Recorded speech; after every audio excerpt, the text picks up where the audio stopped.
Hello guys. So मी आत्ता सामान मागवलं आणि पूजेसाठी फुलं मागवली आहेत. हे रोजेस आहेत, गुलाबाची फुलं, आणि ही शेवंतीची फुलं पूजेसाठी यूज करते मी. आणि आता एक एक वस्तू दाखवते तुम्हाला. ही आहे शेपू, हा आहे दुधी. ॲक्च्युली मी आज दुधीचा हलवा बनवणार आहे. सो हे आहेत गाजर मागवलेत अर्धा किलो. फ्लॉवर, रोज टिफिनसाठी काहीतरी भाजी बनवायची असते. आता उद्या इडली किंवा डोसा बनवेल तर पुदिना, त्याची चटणी वगैरे बनवायला. पेरू मागवलेत अर्धा किलो. आणि टिफिनला वगैरे न्यायला किंवा भूक लागली तर हे आवळे आहेत, आय थिंक पाव किलो आहेत. लिंबू, टोमॅटो आहे 1 किलो. वांग्याचं भरीत बनवायला 1 वांग इनफ होईल. आणि हे जी ओली हळद असते ना ती आहे. मी असा विचार केला की मी ह्याचं काहीतरी ट्राय करेन. आजकाल हिवाळ्यामध्ये पण ज्यूसमध्ये पण टाकतात ॲक्च्युली. सो ते अद्रक आणि एवढं इनफ होईल मला. ॲक्च्युली कलिंगड आणि खरबूज आलेत मार्केटमध्ये. सो मी असं विचार केला की खरबूज ट्राय करून बघूया. हे पिकलेलं नाही आहे, थोडंसं ठेवून यूज करावं लागेल. बटाटे खूप इम्पॉर्टंट असतात. बटाटे कुठल्याही भाजीमध्ये यूज होतात आणि ते घरात असायला पाहिजेत त्याच्यामुळे. आणि त्याच्यानंतर ही आहेत संत्री, काही फ्रूट्स मागवले होते. आणि हे आहे पाइनॲपल. सो हे सामान मागवलं आहे मी. आणि सुट्टी असली की ह्याच सगळ्या गोष्टी असतात की तुम्हाला घरातलं कामही करायचं असतं, काही घरातल्या गोष्टी असतात, भाजीपाला काही, ते पण मागवायचं असतं. सो चला भेटूया पुन्हा एकदा. सो इथून पुढे मी व्लॉग कंटिन्यू करते आहे. ग्रोसरीजचा व्हिडिओ तुमच्यासोबत शेअर केला होता आणि मी संडेसाठी ब्रेकफास्टसाठी डोस्याचा प्लॅन बनवला होता. सो मी आता ते तांदूळ आणि डाळ भिजत ठेवते आहे. सो मी एक आपला कप असतो ना ज्याच्यामध्ये कॉफी वगैरे पितो आपण, त्याने मोजून टाकते आहे. 3 कप मी तांदूळ घेतलेत आणि 1 कप उडदाची डाळ, असं प्रमाण घेते मी. आणि तुम्ही पण नक्की बघा, म्हणजे हा जर रेशो आहे ना त्याप्रमाणे करून बघा. ह्याच्यामध्ये मी थोडीशी चण्याची डाळ, ॲक्च्युली ना गावाकडनं हरभरे आणले होते आणि त्याची हरभऱ्याची डाळ करून घेतली होती. हरभरे असतात ना अख्खे, ते दिले होते, तर त्याची मम्मीने डाळ करून घेतली होती. सो काही होते जी भरडलेली राहिलेली, त्याच्यामध्ये मी चण्याची डाळ आणि त्याच्यानंतर थोडेसे मेथीदाणे घेऊन स्वच्छ धुवून घेतली आहे. आणि त्याच्यानंतर ह्याच्यामध्ये आता थोडेसे पोहे घालते आहे, कारण पोहे अगदी खूप पाण्याने धुतले की ते अगदी त्याच्यातच एकजीव होऊन जातील. त्याच्यामुळे मी आधी तांदूळ डाळ सगळं एकत्र व्यवस्थित धुवून घेतलं 3-4 पाण्याने. आणि आता पोहे पण छान धुवून घ्यायचे 3-4 पाण्यांनी.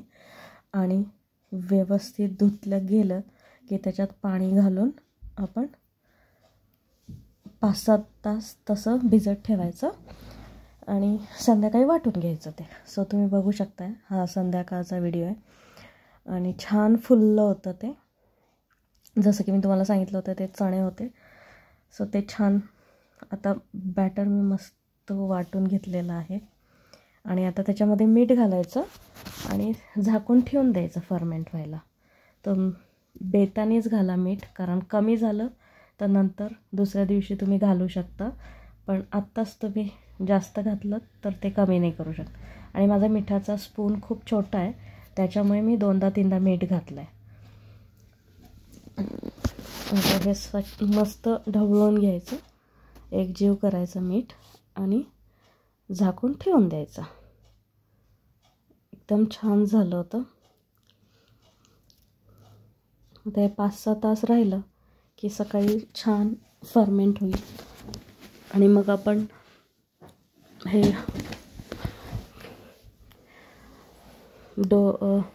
चटणीसोबत किंवा तुम्हाला आवडत असेल तर ग्रीन चटणी किंवा रेड चटणीसोबत खाऊ शकतो. आता हे दुसऱ्या दिवशीचं आहे आणि तुम्ही बघू शकाल मस्त फर्मेंट झालेलं आहे पीठ. खूप छान झालं होतं. मी अति पण फर्मेंट करत नाही, म्हणजे ते आंबटपणा लागेपर्यंत मी फर्मेंट करत नाही. ह्याला छान जाळी पडली होती, मी जवळनं नाही घेतलं आहे, सो त्यामुळे तुम्हाला कदाचित दिसत नसेल एवढे क्लिअरिटी. आणि आता मी चटणी करून घेते. नॉर्मल एकदम सिंपल ग्रीन चटणी करते आहे पुदिन्याची. त्याच्यासाठी मी शेंगदाणे घेते आहे, हिरव्या मिरच्या घेते आहे, त्या तुम्ही जसं तिखट खात असेल त्याप्रमाणे घ्या. कोथिंबीर, पुदिना, लसणाच्या पाकळ्या, मीठ, जिरं, जे तुम्हाला ज्या पद्धतीने तुम्ही बनवत असाल. आणि हे आहे किसलेलं खोबरं. तुमच्याकडे डेसिकेटेड कोकोनट असेल तर तेही तुम्ही यूज करू शकता. जे आपल्याकडे सामान अवेलेबल आहे त्याच्याने तुम्ही बनवू शकता. हळद घातली आहे, मीठ घालायचं आणि आता ह्याची छान प्युरी करून घ्यायची, म्हणजे आपण चटणीला फोडणी देऊ शकतो. आणि हे असं ब्रेकफास्ट आहे ना साऊथ इंडियन, झटपट बनतात. मेहनत आहे त्याला, म्हणजे रात्री भिजत घाला, दिवसा भिजत घाला, रात्री वाटा, रात्रभर ठेवा, दुसऱ्या दिवशी. पण हे पचायला पण हलकं असतं आणि शरीरासाठी पण चांगलं. आता मी चटणीला फोडणी देण्यासाठी भांडं ठेवलं आहे गॅसवर. तेल गरम झालं. ॲक्च्युली माझ्याकडे कढीपत्ता नव्हता, जर तुमच्याकडे असेल तर तुम्ही कढीपत्ता पण घालू शकता. आता मी फक्त ह्याच्यामध्ये जिरं आणि मोहरीची फोडणी देणार आहे. जिरं मोहरी तडतडलं. आता हे स्टीलचं भांडं आहे त्याच्यामुळे त्याच्यामध्ये लगेच काळं झालं आहे असं वाटतं, पण तसं नाही आहे. तुम्ही बघू शकता व्यवस्थित फोडणी बसलेली आहे. आणि मी एकटीच होते त्याच्यामुळे मी माझ्यापुरतीच चटणी केली होती. आता ही थोडीशी पातळ वाटते, पण एक उकळी आल्यानंतर ती घट्ट होते. आणि कलर बघू शकता तुम्ही किती छान हिरवा कंच आला आहे, मस्त वाटतो आहे चटणीचा कलर.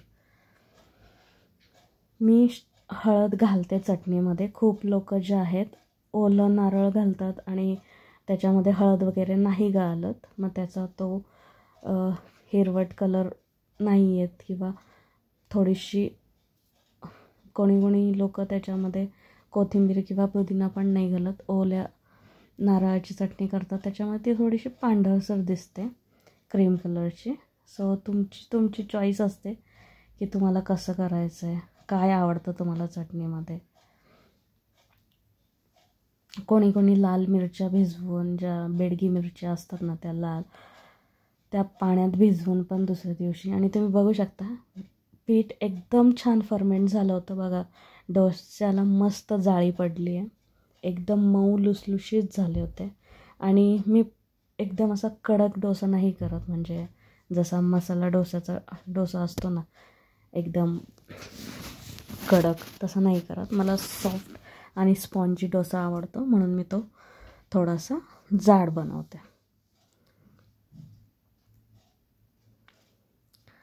सो आता हे थोडंसं शेकू देऊया आपण. मी बघत होते आता निघालं आहे का. आणि माझ्याकडनं एक चूक अशी झाली की आधी मी तव्याला तेल लावून घेतलं नव्हतं, त्याच्यामुळे ते मला थोडं थांबावं लागलं. आणि कलर पण मस्त आला आहे डोशाला.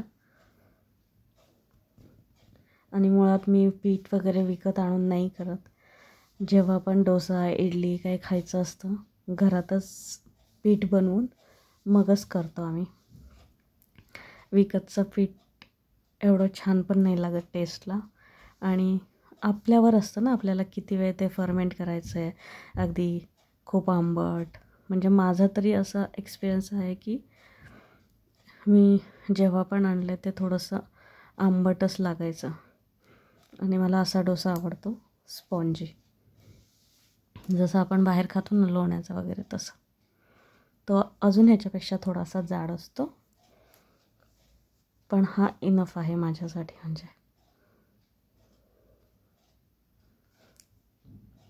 आणि तुम्ही ही रेसिपी आवडली असेल तर व्हिडिओला लाईक करा, तुमच्या फ्रेंड्स आणि फॅमिलीसोबत हा व्हिडिओ शेअर करा.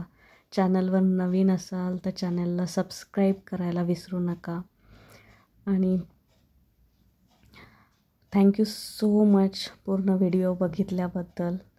आणि मस्त खा, स्वस्थ रहा.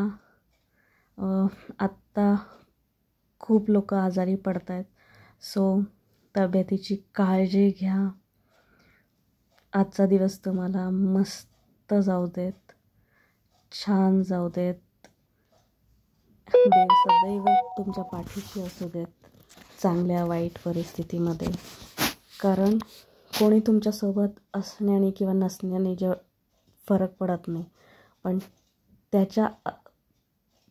त्याचं तुमच्यासोबत असणं खूप इम्पॉर्टंट आहे. तो तुमच्यासोबत असेल तर तुम्ही आयुष्यातलं कितीही मोठं दुःख असेल तर पार करू शकता. त्याच्यामुळे त्याची साथ असणं खूप जरुरी आहे. सो टिल देन परत भेटूया. तोपर्यंत टेक केअर, काळजी घ्या स्वतःची. आणि पुन्हा भेटूया नवीन व्हिडिओमध्ये. बाय. आणि व्हिडिओ एन्जॉय करा शेवटपर्यंत.